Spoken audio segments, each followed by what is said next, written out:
Hello दोस्तों, good morning. Myself Rahul from Lucknow. Welcome to my YouTube channel. दोस्तों, आप सब कैसे हैं? दोस्तों, अगर आप मेरे चैनल पे नए हैं तो रेड बटन दबा के चैनल सब्सक्राइब कर लीजिए, बेल आइकन दबा के नोटिफिकेशन ऑन कर लीजिए, ताकि जो भी वीडियो मैं अपडेट करूँ उसका नोटिफिकेशन आपको हर दिन मिल सके और हर दिन कुछ न कुछ आप नया सीख सकें। दोस्तों, अगर आपको मेरे से बात करनी तो आप मुझे इंस्टा पे फॉलो कर सकते हैं, लर्निंग टू ड्राइव के नाम से। उसका लिंक मैं डिस्क्रिप्शन में दे दूँगा, आप लोग जाके फॉलो कर लीजिए। वहाँ पे आपको मेरा कॉन्टैक्ट नंबर भी मिल जाएगा।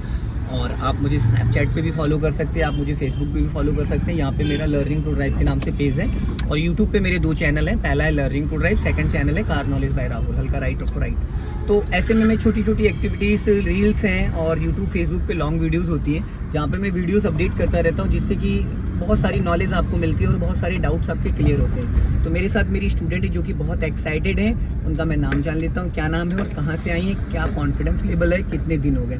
Hello, good morning. Good morning sir. क्या नाम है? रिया सिंह। कौन सा डे लर्न करने को? 6th day. कितना कॉन्फिडेंस हो चुका है? काफी हाई है कॉन्फिडेंस। स्टार्टिंग में क्या हाल था आपका? कुछ नहीं, जीरो नॉलेज। जीरो। अभी क्या है?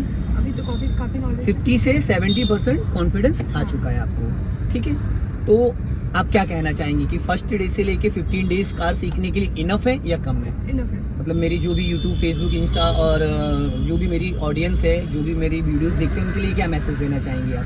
सर इनफ है, आप इतना अच्छा सिखाते हो, इनफ है सर। आगे से हमें राइट चाहिए, ओके। तो राइट का सिग्नल दो। हाँ, और क्लच और ब्रेक पे पैर रखना, बट अभी राइट नहीं टर्न करना है, उस पॉइंट पे पहुंच के करना है। ठीक है, तो यहाँ पे चौराहा, अभी नहीं। हाँ, अब यहाँ से अब हमें राइट धीरे धीरे मूवमेंट करना है। चलो राइट की तरफ मूवमेंट करो, गुड। बस अब इससे ज़्यादा नहीं। अब अपना लेफ्ट आ जाओ। अगर आप पहले से राइट टर्न करती ना, जहाँ से रिया जी आप कर रही थी, तो अगर सामने से कोई व्हीकल आ जाता, कोई 4 व्हीलर आ जाती और उस साइड जाने के लिए, तो उसके लिए रास्ता ब्लॉक हो जाता।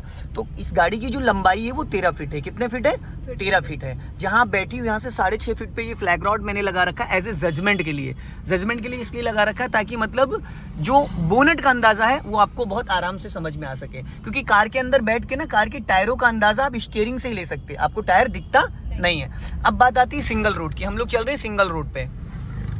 सिंगल रोड पे चलाना थोड़ा टफ होता है, क्योंकि हमारी कार की जो चौड़ाई है इस पिलर से इस पिलर की 5.5 फीट है, बट 1 फीट हमारा लेफ्ट वाला और 1 फीट राइट वाला ORBM बाहर निकला है। तो हमारी गाड़ी को चाहिए 7.5 फीट जगह। 7.5 फीट तो हमारी गाड़ी की बॉडी हो गई, प्लस 1 से 1.5 फीट एक्स्ट्रा चाहिए। इस रोड की जो चौड़ाई है, कहीं पे 8 फीट है, कहीं पे 10 फीट है। तो अगर सामने से कोई बड़ी गाड़ी आ रही, 4 व्हीलर, तो आपको क्या करना पड़ेगा? एक टायर आपको नीचे उतारना पड़ेगा, क्योंकि दोनों गाड़ी एक साथ क्रॉस नहीं हो पाएंगी।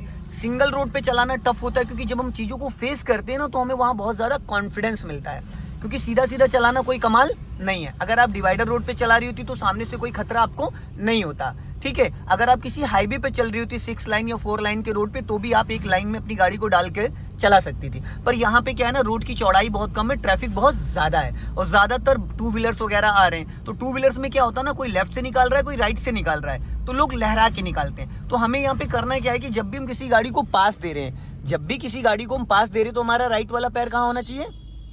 ब्रेक पे। क्यों? क्योंकि बाई मिस्टेक, पैनिक कंडीशन में कहीं ऐसा ना हो कि एक्सीलेटर दब जाए। जब सडन सामने कोई बाइक या कोई कार आ जाती है और हम सीख रहे होते हैं, तो हमारे माइंड में क्या होता है ना, डर रहता है, घबरा जाते हैं, तो ब्रेक की जगह कई बार एक्सीलेटर दब जाता है, क्योंकि हम फुल टाइम एक्सीलेटर पे पैर रखते हैं। तो हमें करना है क्या है, एक्सीलेटर से ब्रेक, ब्रेक से एक्सीलेटर के हैबिचुअल होना है, कि जब हमें एक्सीलेटर की नीड हो तभी हम एक्सीलेटर पे पैर ले जाएंगे। अदरवाइज अगर एक्सीलेटर की नीड नहीं, तो फुल टाइम हम अपने राइट वाले पैर को कहाँ रखेंगे? ब्रेक पे। इसलिए ब्रेक पे रखना है कि ब्रेक लगाना नहीं है, एज ए इमरजेंसी के लिए, अपने राइट वाले पैर को कंट्रोल करने के लिए और हैबिट डालने के लिए। कार अभी चलाते वक्त सबसे ज्यादा आपका पैर कहाँ रह रहा है? एक्सीलेटर पे। इमरजेंसी में जरूरत किसकी पड़ती है? ब्रेक की। आप आदत किसकी डाल रही हो? एक्सीलेटर की। दबता क्या है? जरूरत क्या होती है? ब्रेक की। बाकी फिर बड़ी लंबी कहानी है, फिर किसी को भी बोनट पे बैठा लोगी आप, है ना। अब यहाँ पे तिराहा है, लॉन्ग हॉर्न पुश करो। लॉन्ग हॉर्न इसलिए देना जरूरी था, वैसे तो हॉर्न गाली है। अदर कंट्रीज में आप जाओगे, जैसे जर्मनी वगैरह में आप जाओगे, तो $5000 का फाइन हो जाता है सीधा चलना। हाँ, कई कंट्रीज ऐसी हैं जहाँ पे हॉर्न को आप बजा ही नहीं सकते, उसको गाली मानते हैं। तो अगर लखनऊ में आप हॉर्न नहीं बजाओगे तो क्या होगा? लोग बोनट पे बैठ जाएंगे, क्योंकि सारी जिम्मेदारी आपकी ही है, बचना और बचाना दोनों। तो इसलिए जब भी आप कभी ऐसी सिचुएशन आए, तो 50 मीटर बिफोर, कितना? 50 मीटर मिनिमम, 100 मीटर पहले। अब देखो सामने जो बाइक वाला बीच में आ रहा था, तो इन लोगों के लिए क्या है, होता है पासिंग डिपर। सामने से आने वाले लोगों के लिए हॉर्न नहीं होता है ये। इसको गुड, वेरी गुड। और दो, एक बार और करो। अब देखो, छोड़ो, फिर उठाओ। जब आप उसको ऊपर उठाते हो तो हेडलाइट 1 सेकंड के लिए ऑन हो जाती है, उसको बोलते हैं पासिंग डिपर। सामने वाले का अट्रैक्शन आपकी तरफ है, तब देखो सामने से बाइक आ रही है, हमारा फोकस उस बंदे के ऊपर से सबसे ज्यादा उसकी बाइक की लाइट पे है ना। तो जब हम पासिंग डिपर देते हैं तो उसका अट्रैक्शन हमारी तरफ आ जाता है और एकदम वो सामने नजर रखता है कि भाई रीजन क्या है। इधर से जो बंदा जा रहा है, जैसे ये बाइक वाला खड़ा है, तो इसके लिए हॉर्न कंपलसरी है भाई, इसको नहीं पता ना पीछे क्या आ रहा है, तो इसके लिए हॉर्न है। बट अगर सामने से बाइक, स्कूटी, साइकिल या कोई भी गाड़ी आ रही है तो उसके लिए हम 50 मीटर 100 मीटर पहले पासिंग डिपर दे देते हैं, तो आंखों में इसके लाइट लगती है, उसका अट्रैक्शन एकदम आपकी तरफ आ जाता है। वो ये देख लेता है भाई रीजन क्या है। तो हॉर्न बहुत वैसी कंडीशन में बजाना होता है जहां पे मतलब हमें सामने वाले को अलर्ट करना है। अब हमें आगे से जाना राइट, तो राइट का आपको सिग्नल देना है।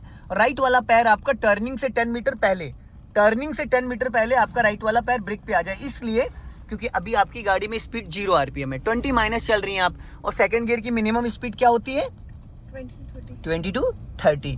तो अभी हम 20 माइनस हैं, तो हमें ब्रेक लगा के गाड़ी को धीमा नहीं करना, पर हमें एक्सीलेटर से ब्रेक पे पैर लाके अपनी आदत बनानी है, हैबिचुअल होना है ना, हैबिचुअल होना है। ये चीज समझना बहुत जरूरी है।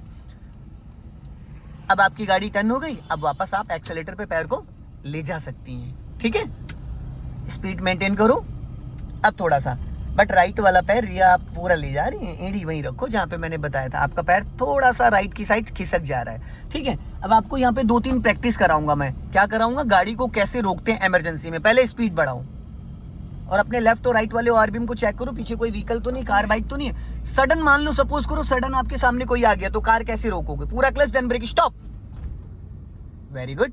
अब दोनों दबा के रखना, छोड़ना नहीं।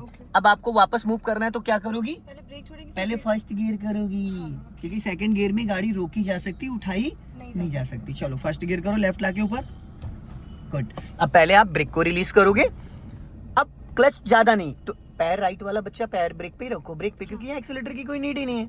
अभी 20 से 30% आपको क्लच को रिलीज करना है, 20 से 30%, बस इससे ज्यादा नहीं। चलो जाओ धीरे से, और क्लच रिलीज करो, बस। अब गाड़ी आपकी गियर में एक्टिव हो गई। आपने कितना क्लच रिलीज किया, 20 से 30%, क्योंकि खड़ी गाड़ी में हम बिना एक्सीलेटर कार को मूव कर रहे हैं, तो कोई भी any how diesel, petrol, CNG, LPG कोई भी गाड़ी हो तो विदाउट एक्सीलेटर वो मूव करती है, बट वो डिपेंड करता है कि हम क्लच को किस एंगल से रिलीज कर पा रहे हैं। अगर सडन आप क्लच छोड़ोगे तो इंजन बुझ जाएगा। जैसे हम स्कूटी स्टार्ट करते हैं तो क्या करते हैं, धीरे धीरे ब्रेक रिलीज करते हैं, अचानक ब्रेक छोड़ेंगे तो स्कूटी उछल जाएगी, बाइक भी उछल के बंद हो जाएगी, तो वही चीज है। अब आपको इसको फिर स्टॉप करना है, पूरा क्लच देन ब्रेक, गुड। अब आपने गाड़ी रोक दी, अब आपको बढ़ाना है तो आप ब्रेक छोड़ोगे, हाफ क्लच छोड़ोगे, क्योंकि ऑलरेडी गाड़ी आपकी फर्स्ट गियर में, तो अब गियर चेंज करने की नीड नहीं है। अगर आप कभी भी किसी भी गियर में गाड़ी को रोक रही तो आपको ये चीज क्लियर करना पड़ेगा कि आपकी गाड़ी सेकंड गियर में, थर्ड गियर में, फोर्थ गियर में तो नहीं है। अगर किसी भी गियर में है तो आपको उसको फर्स्ट गियर में करना कंपलसरी है, ठीक है, कंपलसरी। ये चीज आपको बहुत सीरियस होकर समझना ही पड़ेगा, ठीक है। अभी आगे से हमें लेफ्ट टर्न करना है,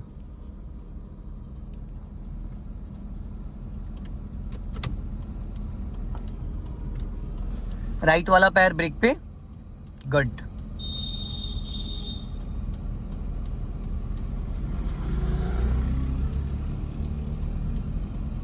अब यहीं से हमें लेफ्ट टर्न करना है,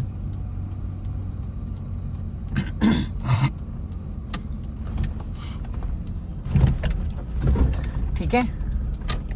आप लोगों का इंश्योरेंस है, नहीं है, इंश्योरेंस है ना, लाइफ इंश्योरेंस नहीं है, जीवन के साथ जीवन के बाद। अच्छा चलो कोई नहीं, तो मैं 5 मिनट के लिए रिया उतर रहा हूँ और तुमको अकेले ड्राइव करना है, ठीक है।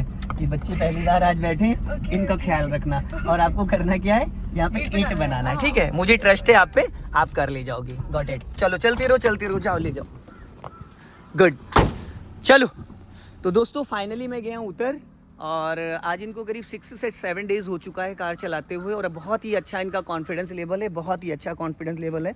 और ये बलरामपुर से आई हैं सीखने के लिए, तो बस मेरा ये कंसर्ट ये रहता है ना कि जो भी व्यक्ति मेरे पास आया है सीखने के लिए, उसको मैं ज़्यादा से ज़्यादा नॉलेज दे सकूँ और बहुत बारीकियाँ सिखा सकूँ, ताकि कल को अगर वो कभी भी अपनी कार कहीं पर भी निकालना चाहे, चलाना चाहे, तो उसके साथ कोई भी इशूज़ ना आए, चाहे वो रिवर्स करना हो, चाहे वो पार्किंग करना हो, चाहे वो स्लोपिंग करना हो। तो दोस्तों वीडियो पसंद आए तो लाइक करें, शेयर करें, कमेंट बॉक्स में ज़रूर बताएं कि वीडियो कैसा लगा। अगली वीडियो में फिर मिलते हैं। जय हिंद, वंदे मातरम।